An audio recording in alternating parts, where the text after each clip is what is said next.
xong chìm rệp chuôn chia đầm nâng nhiệt nhôm bật bờ sắt nơi hai chỉ cả để co sang dù đã hai tăng vị chăn năm một vài buồn rồi cao sao bụng buồn rồi hô đỏ lời nắng vui trôi mà phi chiên bụng mùi chăn năm mới chết trôi mà phi bụng mùi chăn năm nhiệt nhôm chân cô bên miền cả bục chơ nâng bục sầm nò hay có bàn thừa ở phlieng nó vừa lịch máu có passport đo chơ sầm nò chân tới có bàn thừa ở phlieng lịch bục về passport đo chơ không ta lịch phlieng mau sai hồ trôi nhiều máu pin tức không giờ là và mình phơ tế chất đo đồn ta bên chung đồn ta đấy và bạn nhiệt nhiều màu thua bồn tiền mình cái lại chụp mình cái lại nơi chẳng hay có trâu tài thua lần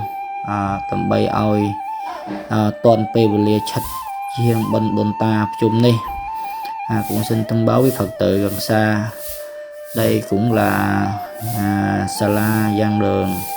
nói chung thì xây dựng từ 1999 cũng gần 26 năm cho nên thì mùa mưa gió dột lên trong chùa Sala nên các ngày lễ này sắp gần tới Đôn Ta cũng là thường mưa rất là ngập nhiều rồi cây nó cũng mục hết trên trong và tôn cũng mục nên giờ kêu quý Phật tử xuống đến giúp để sửa chữa cái chỗ nào làm được thì cứ sửa chữa trước từ từ giờ cái phần trên thì nó một cây giờ lấy cái cây ra để cho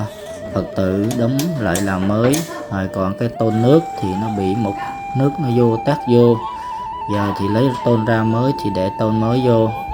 đây cũng là cái do hiện tại bây giờ mưa nó nhiều quá nên thì quý Phật tử đến chùa Phụ làm cho kịp trước ngày lễ San Đôn Ta như vậy chỉ cái đây chị quay video để cho quý Phật tử được nhìn thấy cái trường hợp sự thực tế đã làm trong ngày hôm nay tức là ngày bên nay là ngày 23 tháng 9 năm 2024 tại ấp Bến Cừ xã Ninh Điền huyện Châu Thành tỉnh Tây Ninh. Như vậy sư cũng xin cảm ơn tất cả quý Phật tử đã được theo dõi xem video của sư chẳng tham có xong ở con đo nhiệt nhôm bật bò sát đại bàn tam đan là trong video tầm bày tham bổng vân chia vật ram mà đã nói khoa khát lại nó có thưa bình nhập tầm bày chất bình chung được ta đồ gì còn màu chơi màu chẳng tới lại bên liền lịch hay có chi ngày nay chi video đo nhiệt nhôm là tam đan tosana mơ video robot ma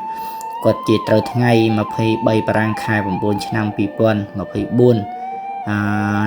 nơi ấp bên cứ không nên đến sọc Châu Thành khe Tây Ninh thì chẳng mà có xong chùm rán po chùm po những bật bò sát chụp để sự cầm ra này không đặt đời chiên cho bên tuần ta này xong ở con po xong chùm rán po